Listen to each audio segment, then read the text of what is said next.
My number 9 best chess game of the 1990s is Vladimir Kramnik versus Alexei Shirov from Linares 1994.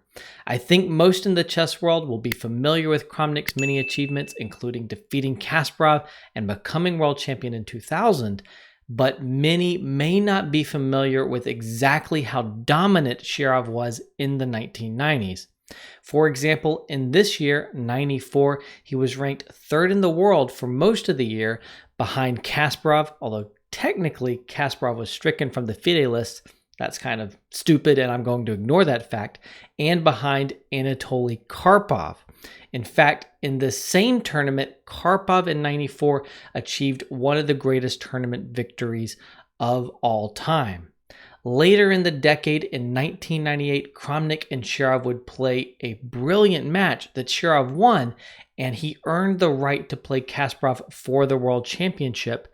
However, that match would never materialize, and the loser of this game, Kramnik, and the loser of that 98 match would eventually get the right to challenge Kasparov in 2000. Kramnik opens up this game with knight to f3. We get d5, d4, and now bishop f5.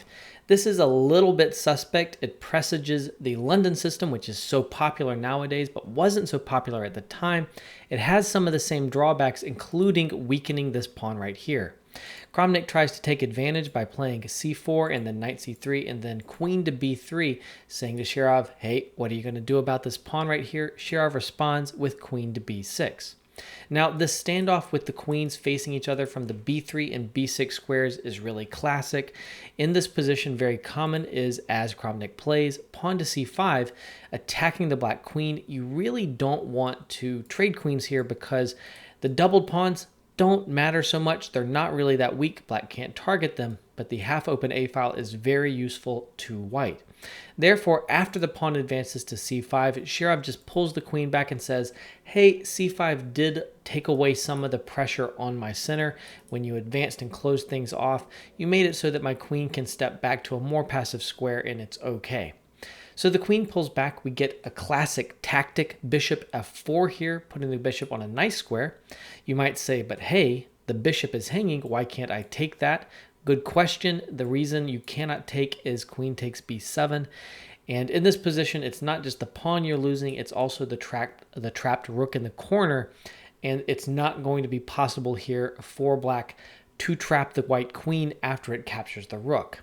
Therefore, after bishop f4, we just see queen c8 from Shirov, pulling back with the queen, e3, knight f6, queen a4, getting out of the way to advance this pawn, knight bd7, b4, a6, and now h3, making way for this bishop to possibly fall back to h2.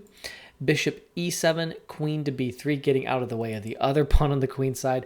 I kind of like this little dance here the queen does, moving first to one side, then to the other, to get out of the way of both the b and the a pawns. Castles, bishop e2, bishop e4, castles, bishop takes f3. The bishops are maybe not that useful in a closed position.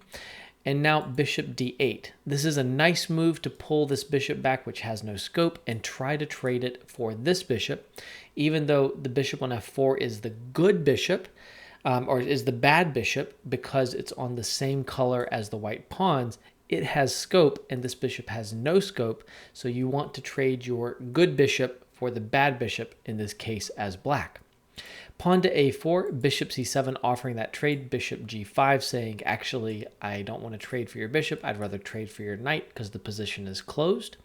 After bishop g5, we get h6 in that exchange on f6. Pawn to b5, and now e5, a critical break. Both players just achieved their pawn breaks. Black's in the center on the e-file, and white's on the queen side with the b pawn. Now, after these pawn breaks, we see Kramnik decide to close things off. Normally, when you break, you're going to try to open things up. In this position, though, Kramnik can see no way to gain from opening the b file. That file may be more useful to a black rook than to the white queen or white rooks. So he instead decides that he's going to advance and seize more space. Kramnik is adopting a very spatial approach in this game, and he pushes the black bishop back to the b8 square. Now, in this position, there's a lot of positional pressure on Shirov because the rook in the corner and the bishop on b8 really lack scope. And in this position, if the bishop could be prevented from coming out on this diagonal, then the black queen side can be totally locked in, and neither piece can move, and Kramnik would just be winning. Therefore, after pawn to a5, we see Shirov immediately try to address this problem by exchanging and pulling his bishop out to f4. Now his rook has some ability to move. However, this bishop is short on squares, which begs the question, what if you try and trap it? Pawn to g3 here, and the bishop doesn't have squares to run to. If you pull back, simply h4. You have one more square, and knight to b1. Eventually, this bishop is trapped and lost. The thing is, if g3 attacking and trying to trap this bishop, or push the bishop back to b8, which we just said a moment ago was really bad because it entombs the rook over here, you can sacrifice a piece successfully as Shirov. Queen takes h3, and there's a pin here, so you can't take on f4 right away. So you first throw in the move bishop g2, push the queen back, then you accept the piece sacrifice, but Shirov gets good play here for the sacrificed piece. Knight g4, threatening mate, always nice to threaten mate. The rook moves, queen check, and then after queen takes, we're threatening mate down here. We're also threatening this pawn. If white defends, then you can simply bring the rook in. This is still under attack. There's also the threat of knight to e3 check that will win material, and there's still pressure here. So all of these squares are really vulnerable, and in this position, Shirov would have plenty of compensation for the piece, maybe even the better practical chances. However, after bishop f4, Kramnik did not go for this because he doesn't want to allow his opponent to sacrifice a piece after g3, queen takes h3, so he plays queen c2, pulling his queen back. Now, after queen c2, we see a mistake from Shirov. Sometimes you assume that the idea you had a moment ago was good, but when the position changes, your idea may no longer be so effective. He plays queen d7, sliding the queen off of the back rank to connect the rooks, and prepared to contest the e-file. What he needed to do was pawn to h5, giving the bishop room to run. After queen d7, Kramnik correctly realizes, now I can go for g3. This is much better. He goes for it, and in this position, Shirov has a choice.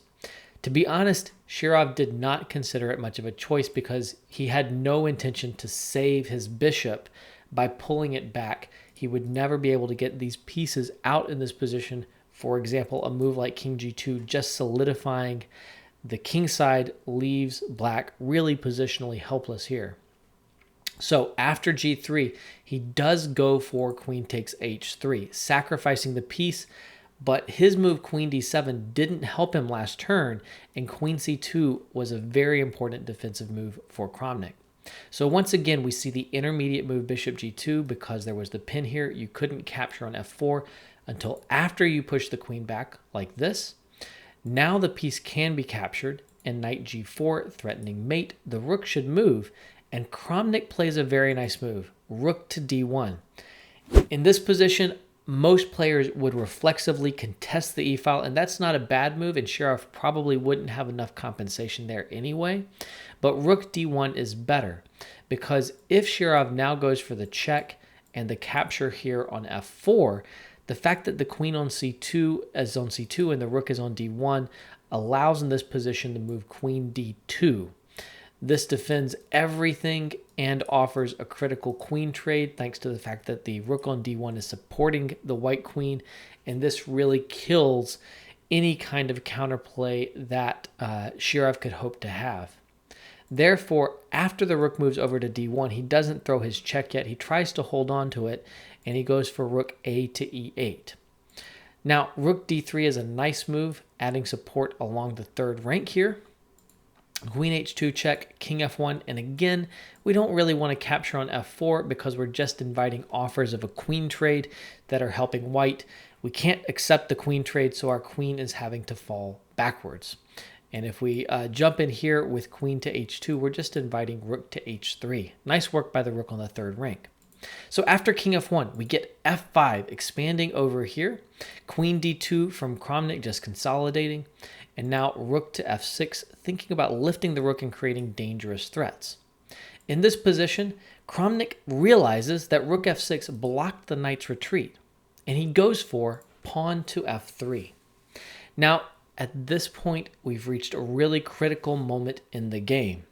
Shirov realizes that he's losing more material and he doesn't have compensation for the piece that he's already down. However, the game is not over yet.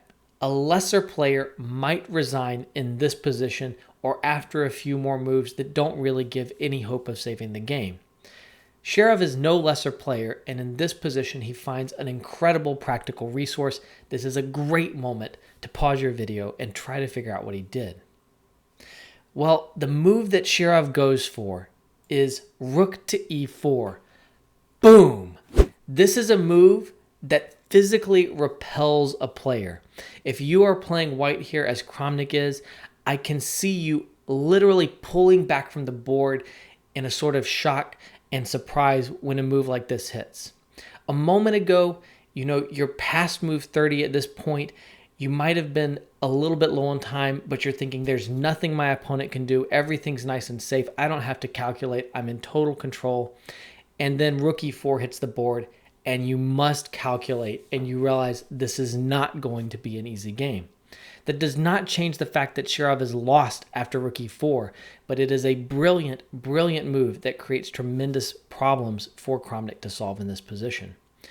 Now, rook e4 has some points. It's not just a showy move, although it's certainly very, very visual to stick the rook on a protected square where there's so many white pieces participating in the defense, and also to fork yourself where you've got two pieces hanging to this pawn. There are many options available to Kramnik. He picks a very nice one. Let's first examine what happens if you capture the rook. You don't really want to go for this because you're really opening up a lot of firepower against f4. But in this position, you can play knight e2, give back a whole rook, and in the end, you're still up a piece for just a pawn, and there's not enough compensation for Kramnik in this position. So it's possible to be greedy, capture the rook, and get away with it if you're willing to give back a rook on the next turn. You can also try capturing the knight, but that is actually much worse because after rook takes f4, you don't have a good way to deal with the attack from the rook and the queen.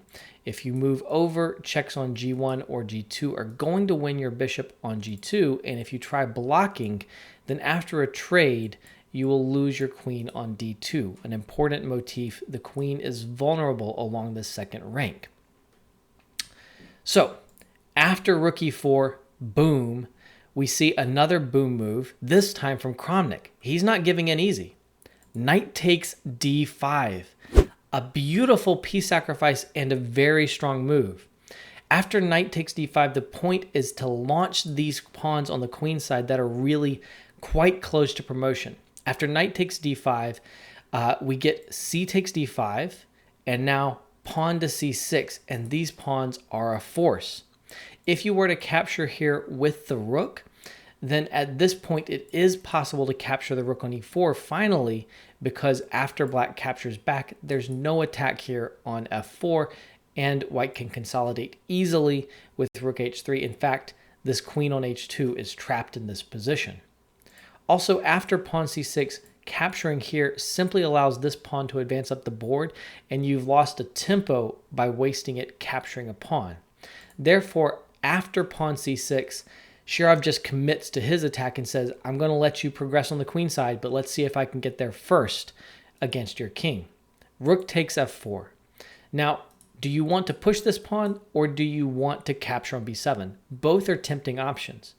It turns out that pushing the pawn, although it might seem strong because there's no ability to defend with the queen in this case against the promotion square, this allows black to run backwards, and even though you have to entomb the rook, there's enough compensation over on the king side with these other pieces that this position is very unclear, even with that tremendous pawn on c7 for white. So, Kramnik goes for c takes b7, a good move here. Now we're threatening to promote. Kramnik or Shirov must find some way to defend this, and he does. He plays rook to e4. Again, such a visual move. He sacrificed his rook a moment ago on e4, and he does it again in this position. Of course, if you capture, it's just extra bad now because it's discovered check, and the rook falls, and this is a losing position. So after rook to e4, we see rook to c1 here from Kramnik, rook to c1 intending to check and then promote. Another great move from Shirov, king to h7. He basically had no way to improve the position of these attacking pieces, so he makes a waiting move to prevent any promotions with check or invasions with check, and he asks Kramnik, what are you going to do? Kramnik says, I'm actually just going to queen here, b8 queen, and then after queen takes b8, I'm going to capture your knight over here because having moved your queen off of the h2 square, I can get my king to safety. Shirov, though, is not going to let this king get to safety. He's not going to capture here on g4, and after king g1, run out of counterplay. He's much more clever than that, and after the knight is captured on g4, he swings in with queen h2, covering that g1 square, and now Kramnik again has tremendous problems to solve. Keep in mind that through all of this, Kramnik is winning, but he's got to walk a narrow path to victory at all times. Rook to f3, the f file must be closed. Rook takes g4, and in this position, we see a critical mistake. First off, what should be played? The move that should be played by Kramnik is rook to f2. After rook to f2, you can pile up here on this bishop right here. You're threatening rook takes g2, but that bishop can move. For example, bishop takes d5. Now, this is still a position that's close to winning for white, but there's some problems still. After a check here and the king moves over, for example, both queen h4 and the move rook d6 create threats against the d4 pawn, and certainly the white king does not feel safe. Even if Stockfish is saying that this is winning, there's a lot of problems to solve still, and there's still practical compensation. However, in this position, what actually happens is b7. Going for another queen, this is a fatal error. This loses the game. Rook f to g6, piling up on g2. So after rook f g6, threatening this bishop right here, you really need to give up that pawn you just pushed forward towards promotion. b8 queen, and then queen takes b8.